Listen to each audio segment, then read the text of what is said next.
ভূষিত বাংলা মায়ের স্নিগ্ধ স্মরণ মানে নৈত শুধু রক্তে ভেজা বর্ণমালা, একুশ আমার যুগে যুগে নিরন্তর এক জয়ের খেলা।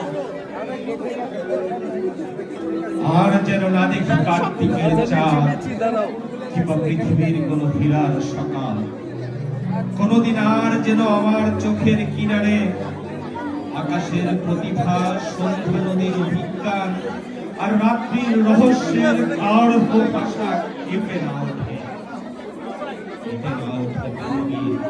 দীপ্তমান দিগন্তের দ্বারা। এবারে পরিবেশনা